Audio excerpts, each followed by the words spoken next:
Hello, everyone. Welcome to the Ladies of SOSA podcast. My name is Sara. And my name is Christine. And today we are going to do something a little bit different. In the spirit of being positive, we just had an episode where we talked about the diaspora clashes as a result of the recent Essence Festival. Yes. And we wanted to keep it lighthearted. We always like to balance things out. When we have a controversial episode, we like to follow it up with something a little bit more positive. Yes, but Tyreek said this also might be controversial right. as well, that's people may not agree. That's because of what he's going to say. Yes. But we are going to do something a little differently, and we're going to discuss our top African leaders of all time. So everyone's going to suggest who their person is and why.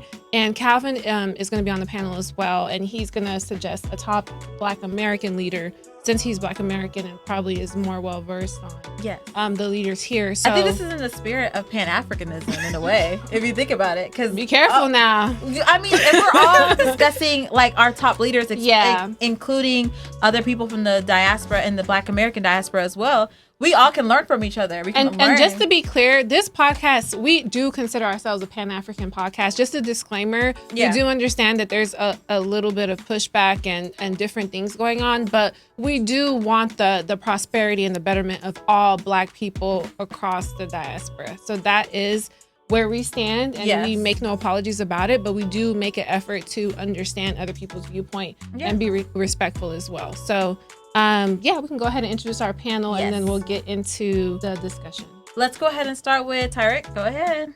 Oh, well, when you said a Pan-African podcast, it's for y'all, right? Oh, the platform in general. You don't have to be personally. You don't have to be Pan-African. It's some Africans I'm not a fan of. Oh, okay. And that's okay. That's okay. But that's a different issue. Yeah. But yeah. What are we supposed to do? Like introduce ourselves? Yeah, just introduce You yourself. sound like FBA, don't you? Well, I'm here. Don't he? He was in the military. I don't. You might have to switch sides I'm on not a us, fan of my FBA boy. either. Let I'm us not a fan know. of titles. Who That's you the with? thing. That's what it is. Like I'm not a fan of titles. I Tyreek think will surprise you every episode. Every I feel time. like people should just be who they are. If people are going right, Tyreek is going to go left every time. That's what I I'm tell like, you. Tyreek not Pan-African. Okay. I'm not a Pan-African because I'm not a fan we- of title. That's why. He's the opposite of whatever. Depending on what the conversation is. Okay. That is incorrect. And then we'll go ahead and go Okay. with Calvin. Calvin, go ahead and introduce yourself. I'm Calvin with Black Ice, the podcast.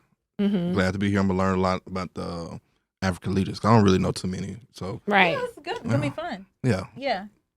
It's Vida. Glad to be here as well to talk about African leaders that are doing on track to do the right thing, or they're doing the right thing, or we just Oh my goodness. Piggybacking off of like Vida's point about like the ones that are trying to do the right thing. Mm-hmm. I think a lot of times our leaders, African leaders, are known for like maybe corruption or like bad leadership. And so this is an opportunity for us to kind of highlight the good in African leaders that may a lot of them didn't continue to see the light of day because they were good leaders. Let's talk about it. Because they didn't meet the interest of the West. And so a lot of these people are, inspirations to us, but I feel like would be great inspirations to the next generation of leadership. So who wants to start with their leader and who they I'll want to go highlight? first. Yes. Okay. I have two. I have one dead and one alive. We have to mention John Garang. He was so beloved, Good y'all. one. Like You gotta my give context. parents, Where's he John from? Garang, he's from South Sudan, what's now known as South Sudan. Okay. But he didn't live to see South Sudan become South Sudan because he passed away. He died in an accident. He was a leader in Sudan. I think he was the vice president of Sudan at a certain time, and he spoke a lot about unity among, our more like our northern populations and our southern populations, and just having his vision for one Sudan. A Sudan that belongs to all of us, to all its citizens, irrespective of race, irrespective of religion, to a new Sudanese commonality to which we all identify. What I loved about him was, like, I'm not Dinka, I'm Muru, but, like, it's, like, him, like, my parents, like, especially my mom, she would talk about him all the time. Just, like, how he was educated, I think at the University of Iowa, I believe, Iowa State. And so he was educated in all, just, like, how he was just for the people. And so he was beloved by everyone. And I think that kind of leadership is something that, we yearn for even now.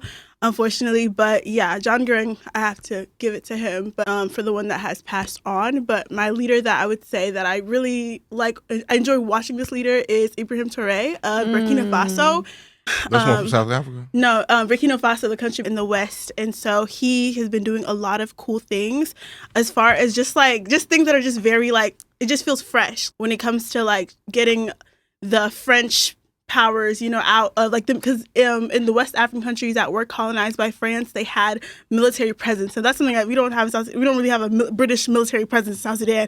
But like I was just like, it's crazy how like you could be in this time and you'll have like a military presence of and your currency. Colonizer. And so he works with other countries like Senegal and Cote d'Ivoire, and they got out that a large portion of that military presence in France. And so that has been really cool to watch, like just taking control and being like, we are going to try our best to protect our own citizens, because the powers that colonize us don't always have the best interest. So I think it's been really cool to see him and just see how he's, governing his country. And I think he's on track of being a leader that wants to do right by his people, and the people do really enjoy him as well. So yeah, he's been really fun to watch. Is that the one that flipped like the gold mine and now the resources are being used in the country? I'm not sure. Maybe. Yeah. Oh, that's him. Yes, he be having a red beret. Oh yes, he has a military outfit. His signature. Okay, Yes. that's what I was gonna pick. Yeah. I ain't know I said his name, so thank you, appreciate that. But no, he killed it. That's what I was thinking about. Yeah, that's what I'm saying. Yeah, he not playing. He's a great example. Business is picking up over there. What country again? Burkina Faso. That's a new country? No, it's been a country. No. This is a good education process. And this is great because when people say Africa, sometimes I feel like people feel like it's just one. They're looking at the continent. But Africa 56. is a continent with it's 56 now? so many I thought it was like countries. 54.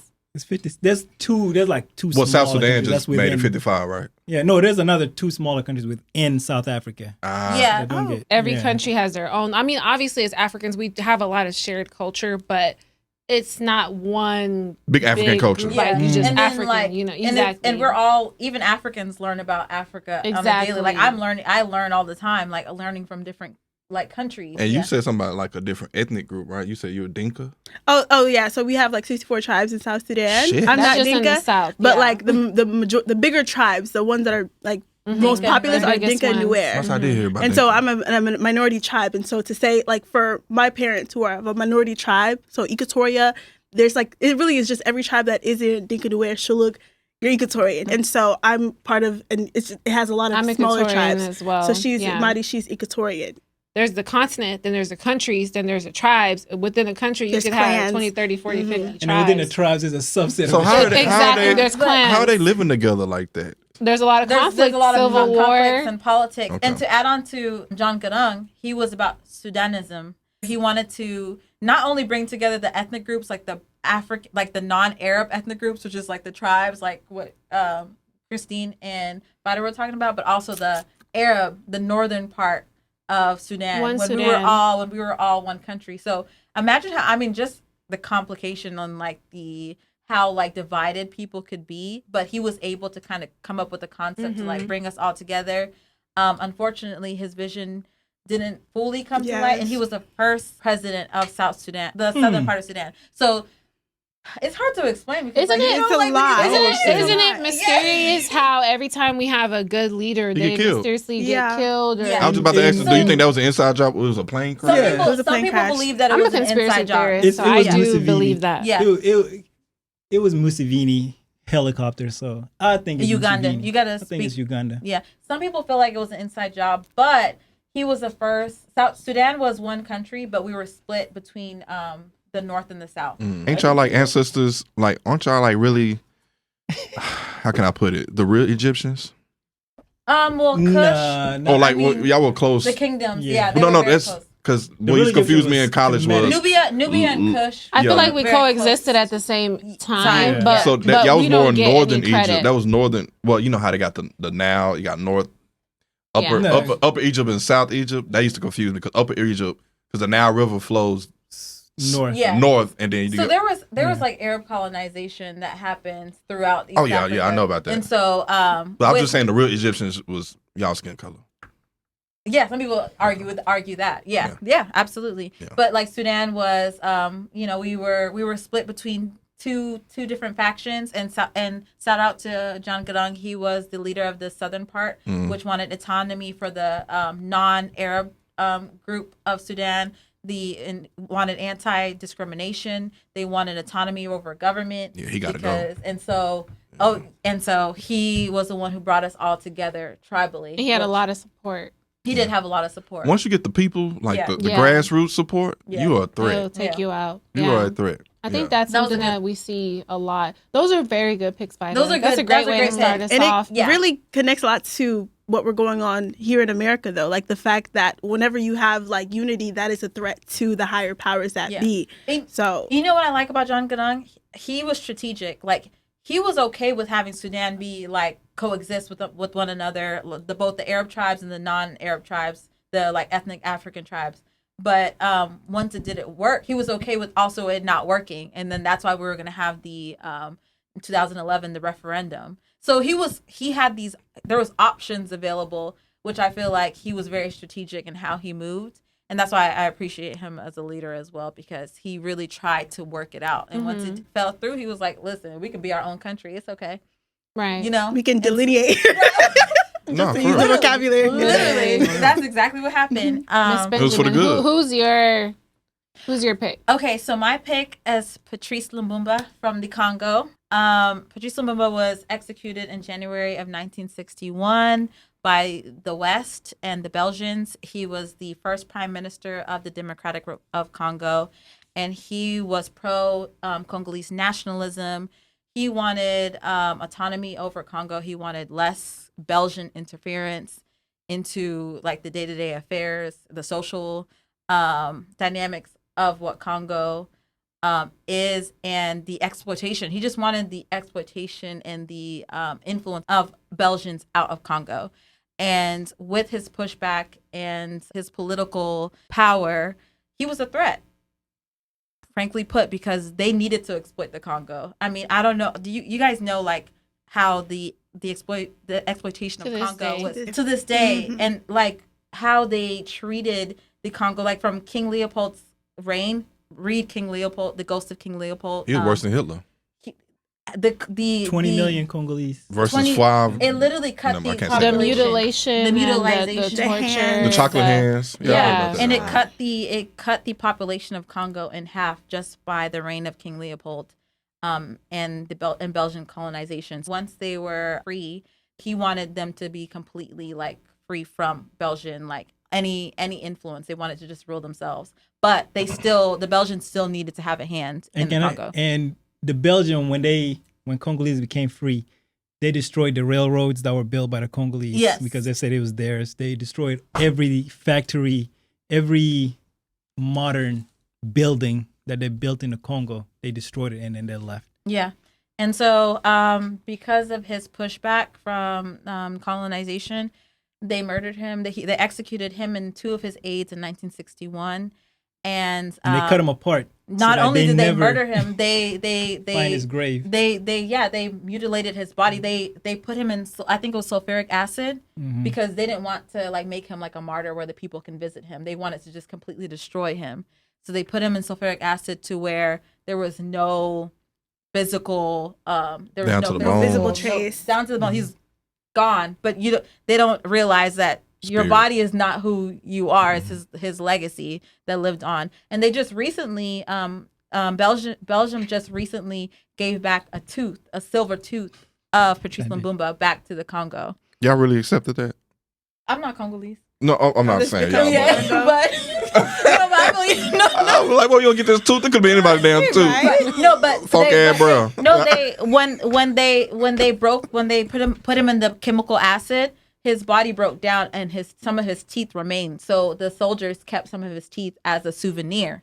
And they just recently gave back one of his teeth. The Belgian soldiers. Okay. The Belgian soldiers recently gave back one of his teeth to the country of Congo, because that's their property.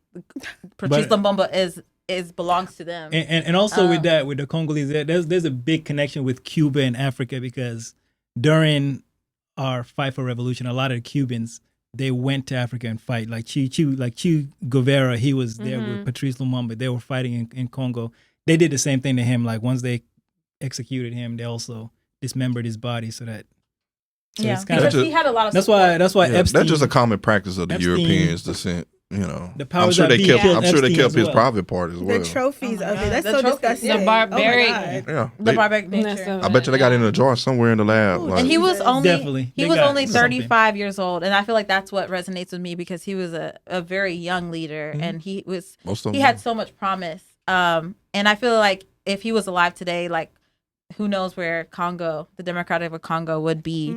And I think he had like pure intentions for the country. So that is one of my leaders, top 5 leaders. I love that. That was a good That one. was good. I have 2 though, Okay. and I'm gonna do one woman and one man because we Yes. can't leave women out of Yes. this conversation. Yes. So first, I'll start with the women. Yes. Ladies first. Queen Nzinga from Angola is going to be my woman. She was known as the warrior queen, and she fought Portuguese colonizers for 30 plus years in the 1600s. She led armies, forced alliances, and used diplomacy and deception to protect her people. She defied gender roles in the male-dominated era. And a famous quote from her is, "I shall never accept peace while my people are not free." So I really love her and admire her. I feel like a lot of African women warriors don't get acknowledged. Yeah. So I feel like it's important to start with her. And then my second one is going to be Thomas Sankara from Burkina Faso, as Vida was talking about Burkina Faso earlier. He's known as Africa's Che Guevara. Is that how you pronounce it, Tarek? Che Guevara. Che Guevara. I don't know how to pronounce. I'm not Cuban. Yeah. I We speak apologize Spanish. if the pronunciation is off, but so Thomas Sankara became president at 33. He changed his country's name from Upper Volta to Burkina Faso, which translates to land of upright people. He prioritized education, women's rights, local industry, and environmental protection. He lived modestly, which I feel like is very important to point out, and rejected foreign aid with strings attached, which I think is the key to, I guess, progression for African leaders is to reject foreign aid if it comes with strings attached, because I feel like they take a lot of money from foreign countries and I basically sell out the people. And they don't teach you how to fish. Exactly. They just give you the fish. And his famous quote is, "He who feeds you controls you." And I really look up to Thomas Sankara. I feel like he's one of Africa's best. I love it. Since you say woman, I guess I'll point out a woman. I don't change it now. I Oh, love because it. I We need know- more women in the Yeah, conversation. I know that. Yes. So it was a Kushite queen called Amanirenas. Yes. We just talked about her in the last episode. Yeah, she fought against the Romans, Emperor Augustus, lost an iron battle, and fought them against them encroaching into, because I think at that time the Romans took over Kemet, which is modern day Egypt, and they were going down south to modern day Sudan, and she fought and successfully and beat them. Beat the Romans. One of the few They wanna talk Africans about that, though. that beat the Romans outside of Hannibal. Hannibal of Carthage also. And where was beat- she from? She was from Kushite. She was a Kushite, so modern day Sudan. Yes. And she had like an eye missing too. Yeah, she Yeah. lost an eye in battle. Yeah. So she was actually leading the charge in battle, and she was Yeah. there. So my leader is Gaddafi, who Yeah. Shout out to Gaddafi. I felt like he wanted to unify all of Africa into a union. One with the currency, like what Ibrahim Traoré is doing now, is trying to kick out, and even like it was a leader of Senegal too. I forgot his name.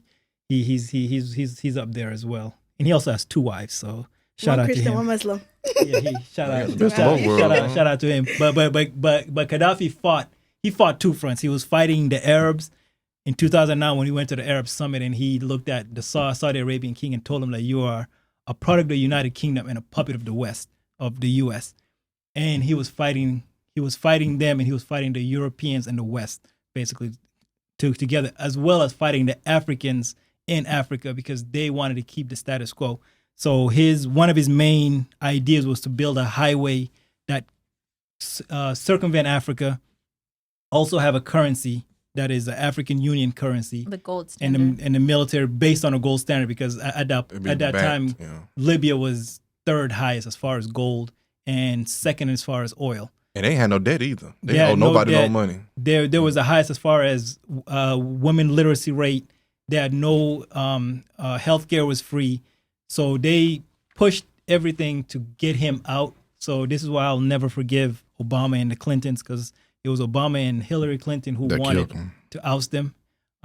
They ousted him in a gruesome way, the same way like they did Patrice Lumumba, where they basically put him in acid. They they had people go after him, sodomize them, and I believe his body can't be seen. I think his body is somewhere in the Mediterranean Sea. I think they pushed him out there. Oh yeah, like they just get rid of you. Yeah, they just get rid of you. His children's are nobody knows if. Did they drag him through the streets? I heard Yeah, they dragged him. they through the dragged him streets of from Libya. Chad, because he was in Chad when they got him, and then they pull him into Libya. I feel like they And- try to make an example out of you, so you don't even have Of course. these. And now audacity. Libya is to a point where Yeah. it's in the continent of Africa is the only country that still have open air slave markets where they bring Africans and they sell them as slaves in Libya. And so this is something that they kind of did against him. And a lot of the push that he's doing right now, Ibrahim Traoré is trying to do as far as like the visa, because even now if you're in Nigeria, you want to fly to Senegal, it's easier for you to fly to England and then go to Senegal that's crazy. via visa, where you shouldn't do that. You should just go Nigeria straight to Senegal and get a visa. Easy. So, One point talking about Libya and the open air slave markets. I had just shared a video with Sarah Yes. a few days ago about an African immigrant in Libya. It's like he was in a house and they set I don't know if sometimes they keep lions as pets. yeah. They sicked the lion on him and he was running around screaming for his life and they were laughing. And Yeah. it was the most inhumane thing I've ever seen in my life. Like the lion was From like, a lion. yes, Shit. like It I can see it was a Rottweiler, but God damn, a lion. Shit. He's screaming for his life. But The a lot lion of is it is It was chasing him him around because- the room. recording it. That's like Yeah. that means it's normal. But a lot of it is because these are the people that they finance. They finance the worst people during these revolutions. Like even with the Congolese with Lumumba, the person that they financed to become the leader, he didn't get out of office for 60 years, and he was one of the worst. I forgot the guy's name now. Is it Matum? No, in Congo, Is he was it there for Matum- long. like the dictator. That was Matum, what's his- it was like Matumbo. it's not Matumbo. No, I was trying not to say. I was about to jump in. it's not Matumbo? I get his name, but he was No, we there. didn't find him. He was like a long time Yeah. dictator. He was there, and this is something that Mobutu? Mobutu. They love Okay. Close they enough. love Yeah. those kind of dictators. Like even now, the guy who's the leader of Syria after they got rid of the last dictator, he was the leader of the terrorist group. I forgot the ISIS. I love how we just be. He's the leader of ISIS. Now he's the president of Syria, and now the Western media want to back him. It's like, yo, we got videos of him behind of a Toyota truck shooting at Americans Yeah, and but- killing civilians, whether it's Christians, Jews, That or can be Muslims. said about South Sudanese leaders. But too. you know better than that. You And know. that's- and- America, yeah. we give our enemies the weapons and then Yeah, kill them. Al Qaeda Yeah, all them. was Yeah. financed by Americans. It's like whoever can, meet your interests at the moment, and they're an ally. And they at gonna that use moment. Yeah. They So, puppets. They all So, puppets. yeah. Yeah. That's That my brings leader. us to Cap. That was Well, thank great, you. Tarek. Thank you Tarek so Gaddafi. much. Thank you. That was a great suggestion. I was gonna say Silva Kier, but Why would you say Why that? would you say that? because I don't like Silva Kier. It was a joke. Oh, okay. okay. Yeah. Who See, was that? 'Cause everybody face turned. he's the current president of South Sudan. Is he, KK said off camera he likes some corruption is a good thing. I don't know. KK came back with pockets full of money, so maybe. Well, he's the current president of South Sudan, and many people, no matter what tribe, don't like him. And that's the thing about a lot of people believe that like most Dinka people like Salva Kiir, and I don't think that's true. A lot of Dinka people also don't like Salva Kiir. So, do y'all and he's have Dinka. y'all elections? Is it like popular It's vote? been canceled. What's the It's always election? so. Look, me and Vida both made a face. What election? The elections have. Oh, that's what they be protesting on CNN. Like no, that was just somewhere. That's another. probably somewhere else. But the elections have consistently been pushed back pushed back, due yeah. to, I guess they'll say like Civil war or like some civil war, conflict. Like we're not ready. So it's been pushed back. It was supposed to be recently 2020. December, Last yeah. year. Yeah. Yeah. When was the last time y'all had an election? 2011. When the country. The country became a country. When it became a country. That's not funny, but damn. Yeah, I know. So that was the last Yeah, time. he a dictator. That's what I'm saying. Some people. But elections is also Flawed. it's fake because Uganda been having elections. Museveni always wins because But in an election you are the only technically. the person that's going. Okay, but at least have the election. Yeah. If you're gonna make it look rig it. Make it look make nice. it look like you tried. Right. But who's running against Salva-Kiir? But also, we gotta do it here in America. They choose who we want to. Oh, vote but we for, also have like and then we vote. We have like multiple vice presidents. Like 5. We I have think? like 5 vice Five presidents. vice presidents. For what? They got different regions they over or something? Well, I think It's just to. I feel calm like the I feel like our tribes. country focuses a lot on giving people titles when it really doesn't. First of all, Yes. you might not get your salary, so you just have the title and name alone to Yeah. feel Also, important, but you don't have all the other perks a that high come with the percentage title. of the people in government are, for some reason, they're doctorates, but you can never find their dissertation. Dissertation. Their dissertations online. Nobody knows which college, which university they go through. But well, somehow, they did. I do they're a believe that they doctor. actually did go to college because that's how they get their positions. Like that's how Nah. they leverage their. You can that's how buy they a get their doctorate for $250 from Oh, online. okay. Well, maybe that's how they did it. But But I say, what was a scandal about that? Yeah, Yeah. it's a bunch of African leaders that But have these I fake think- doctorates. I think what Christine said is like legit. Like titles are a big thing in our country. I remember when I was there, one of my friends. What was your title? Hi. The daughter of Makir Benjamin, but I also have a job here in America. Don't play with me. The title, the daughter of. Hey, wait a minute. But I mean, that was really not my title. But whatever. That's all. But there was somebody that worked.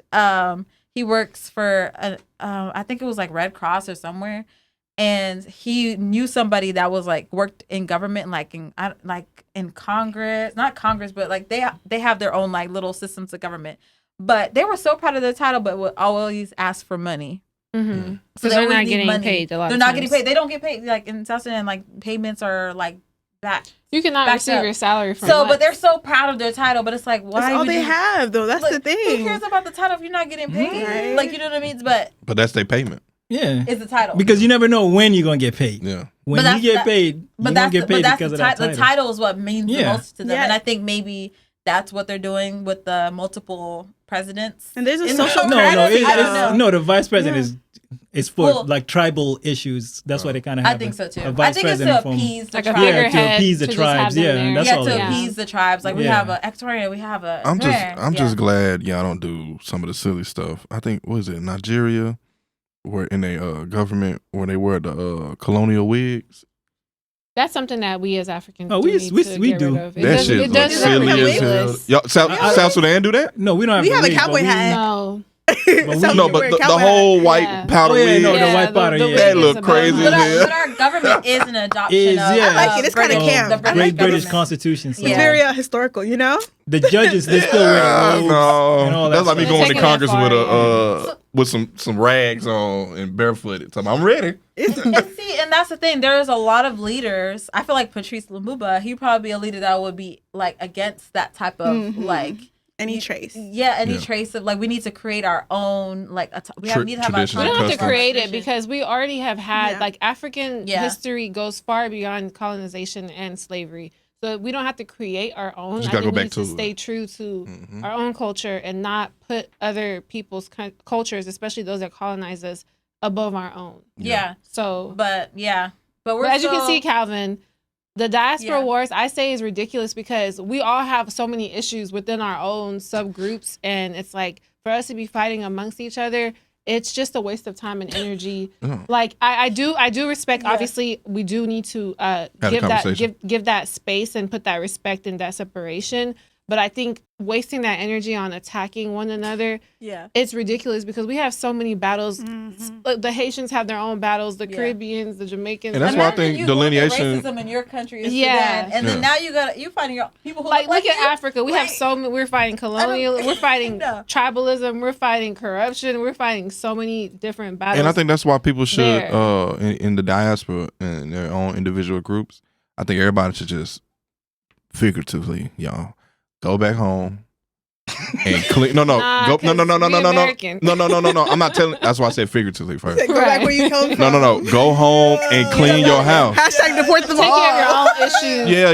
before That's why I said you figuratively. try to Like unite is basically before yeah, the Pan African thing can work, we got to fix our homes fix first. your own issues. Meaning, like which is a fair point. at home, like you can't go. Well, you can if you want to, but that's like you going over somebody else's yeah, house how we and gonna cleaning them unite up. if individually we If your all house messed is up? not into Yeah. order, you know what I'm saying? So That's fix a up fair your point. culture or your your own people.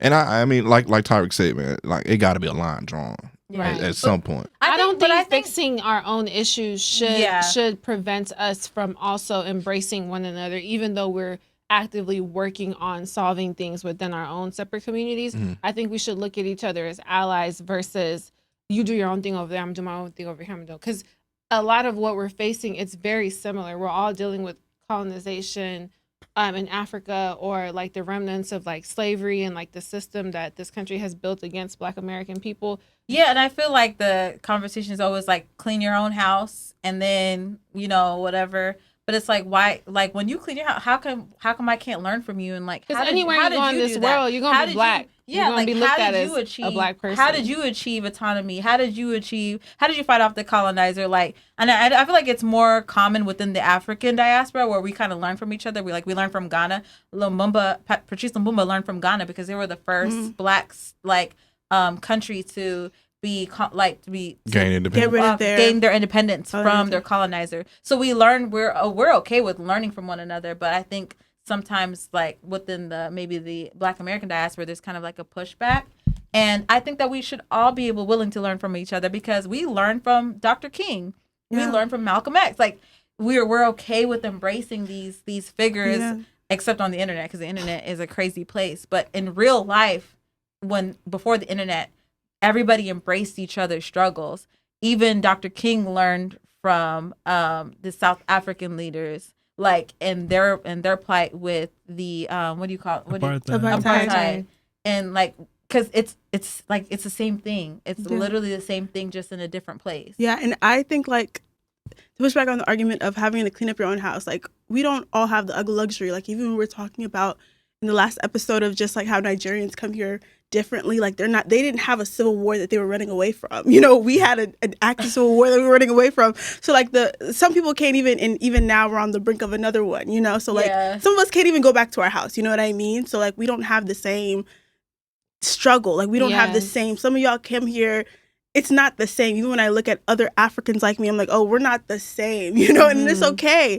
And I love what you talked about, Sarah, about just like how we embrace other people's struggles and how sometimes when we look at other people's struggles, it reminds us of our own. Even the I forgot his name, but like when I was reading the book about caste, like the person in India, he came to America and he lived in New York and he witnessed Martin Luther King Jr. and he was like, oh my gosh, like what Black people are going through here in America, it's literally what's going on in India. Like the way that there's a class of people that are relegated to having these type of poor conditions, you know, where no one is coming to save them. Oh my goodness, I have that with the Dalits in India, where like they're on the literal bottom of society and no one is coming to save them. They have to really fight for everything they have. That's similar. Like and it works in the reverse, where like people are groups and nations, they're looking at like how like segregation or how things worked in Nazi Germany. They looked at America. They said, how does America segregate their people? How do they legally allow for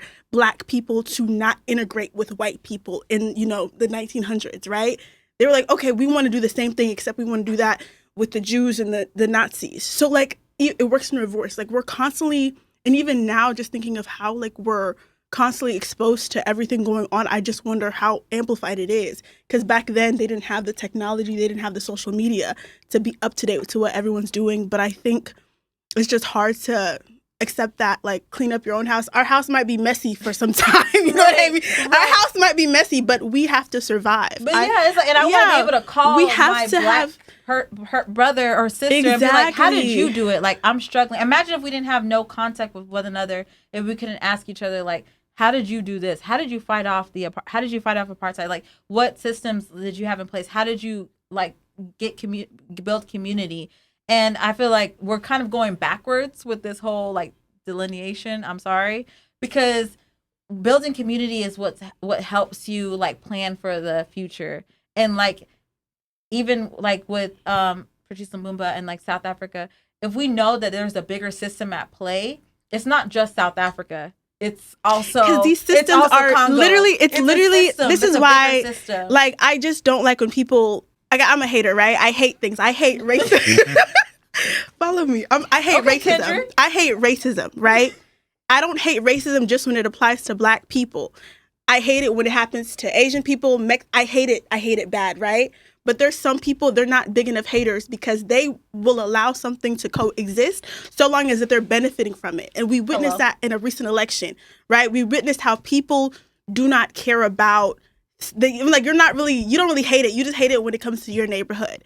And so I feel like when you really hate something, you're going to hate it I'm going to hate it for South Africa and apartheid. I'm going to hate it for Black Americans. I'm going to hate it in the Congo. I'm going to hate it in Palestine because it's ugly. And I'm standing for the principle.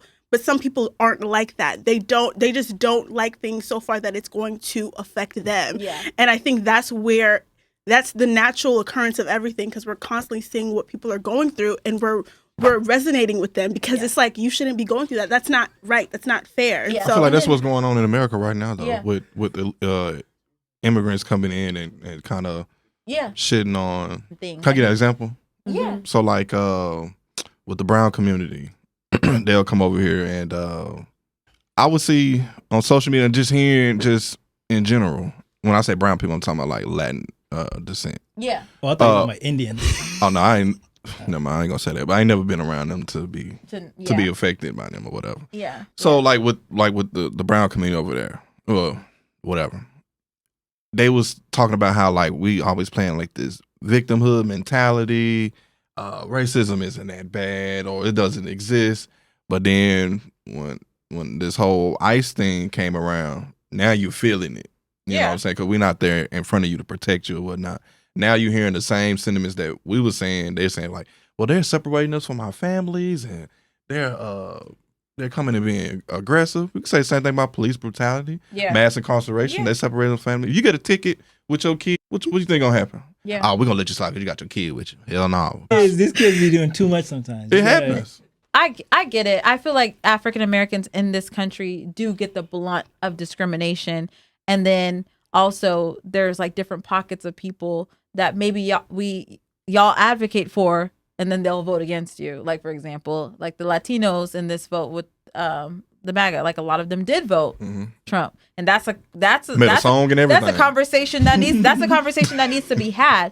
But I do think with the Black diaspora, the African community, sometimes we're lumped in with people that may have disparaging things to say about the African American community, or may not align with you, and then it's like we're blanketed in that. When I think a lot of Africans are very pro Black, very pro advancement of Black people in America. I think every African that I've known, like, are just like us. Like, they associate their community as African American. Depends on the age group. I would say generation, like we said in the episode before. If I'm y'all not talking about our parents. That's what we reacting to. Yeah. Like when like the first generation, like y'all parents, so let's just say first generation immigrants. Yeah, you did say that too. When they come over here, it's like we was trying to be y'all, we all one, and then they was like, no, I'm African. No, but a lot of that is the perception teaches. But back when we was coming, as long as I know, when we was coming as immigrants, the only vision that we saw as Black people were Black people in a poor state of nature, where in the ghetto, cracks. We were there too. We have ghettos in Africa. But that's the thing. But the difference is, like, this is what they are showing us. But yet the other side is when they show us white people, that's when the bold and the beautiful, the young and the restless, they show us the opulence of America. So we thinking every white person in America. Me personally, when I was coming here, I thought every white person in America is rich. So you think anything that was like good or positive, you had to align yourself with white people? Growing up, we only knew three Black people, like Mike Tyson, Michael Jordan, Michael Jackson. You said Michael Jackson? No, Mike Tyson. It was three Mikes. No, this is everybody. Michael Jordan, Michael Jackson, Michael Jackson, Mike Tyson. I came here when I was a baby. I knew everybody. Yeah. But what I'm saying is a television though.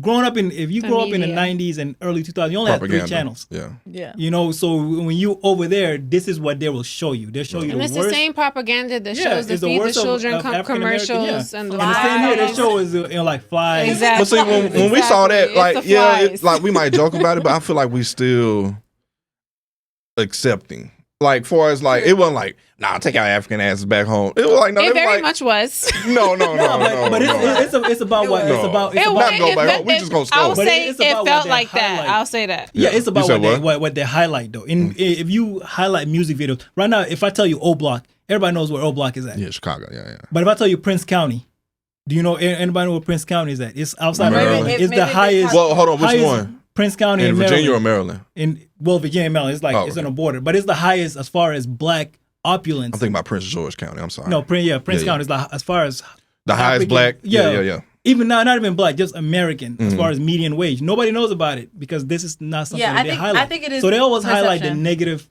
perception of whichever propaganda. Yeah, and that's what we that go was with done on purpose. But before we get too far, we did not give Calvin a chance to highlight his one. Yeah, we got. Well, I got. Or if you got more than one, that's fine. We got to give you the floor. We can't leave you out. I would say, for me, more recently, I would just say Malcolm X.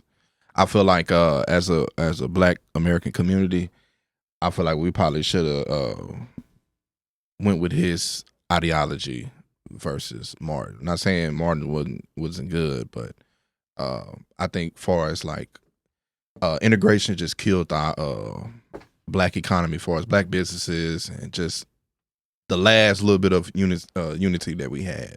So I think we would have went more on his tip. I think we'll be way further than we are right now. We'll have more community. Can I ask vibes. This is a rumor. I don't know how true it is, but they did say that Martin Luther King met with Malcolm X before his assassination. You're talking about before Malcolm died. Before killed. Malcolm died, and he was going to go that militant route where he was going to go against that integration. Oh, you talking about Martin was going to go the Malcolm way? Yeah, he was going to go the Malcolm way. Well, what really got Martin Luther King killed was pivoting that way, and then he was going to he was about to start advocating for reparations, and then he was about to do the poor people campaign.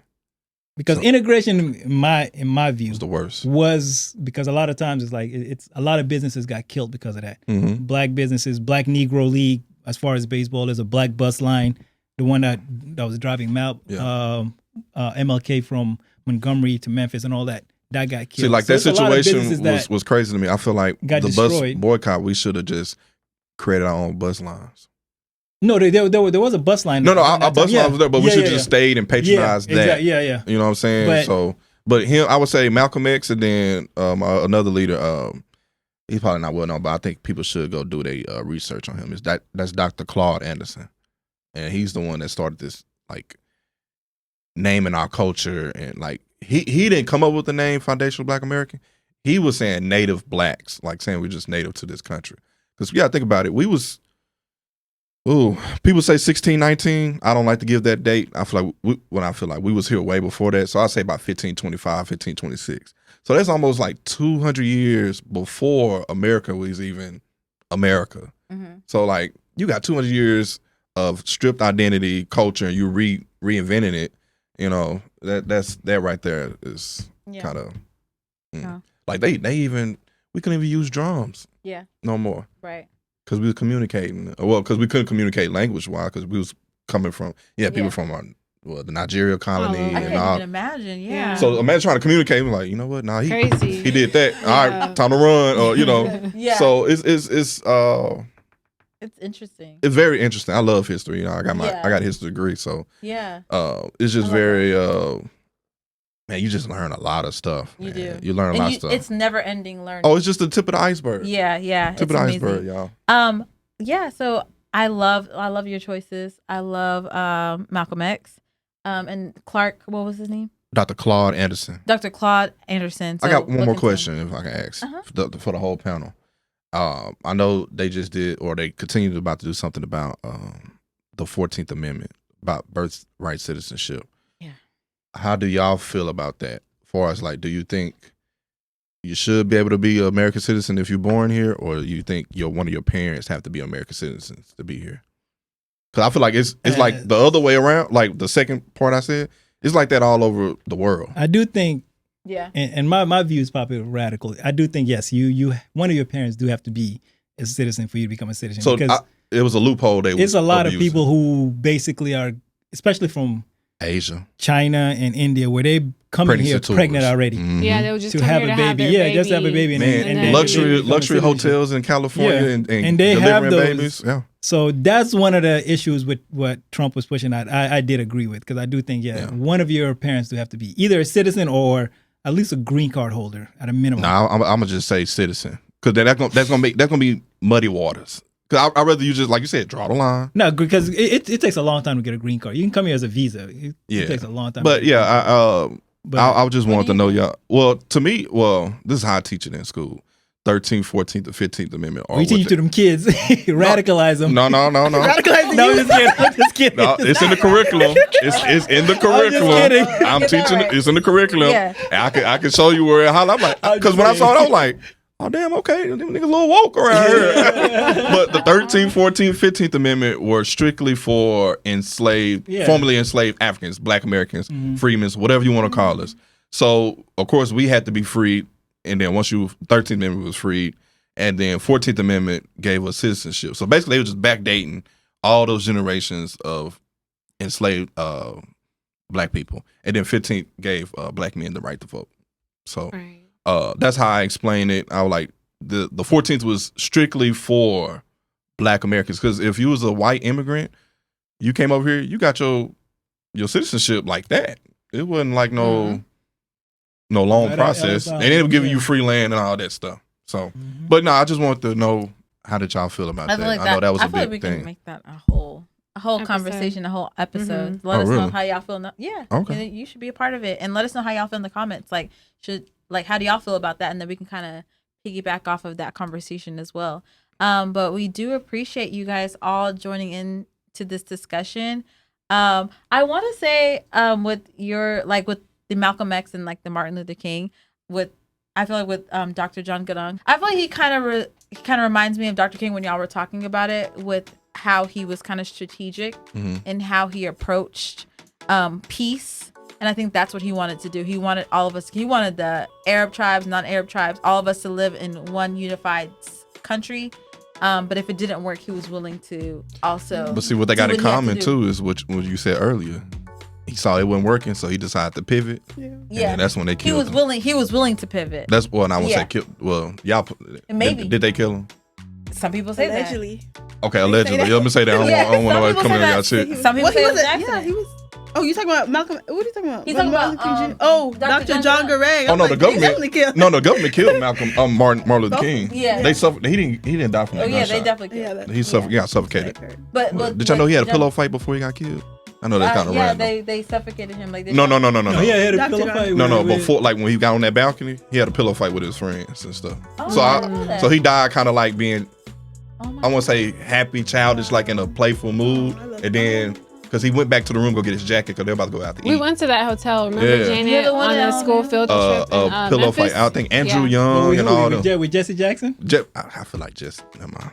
Oh my God! Yeah. Well, guys, he the one that gave us his damn African American term. Yeah, we visited. Yeah, school field trip. Thank you to all of our panelists. I feel like we shared a lot of great leaders, whether it's Black American or African. Please share your top leader of all time, right? And why? Yeah. And why in the comment section. Like, comment, share, subscribe, and follow our Discord community where we kind of share African history.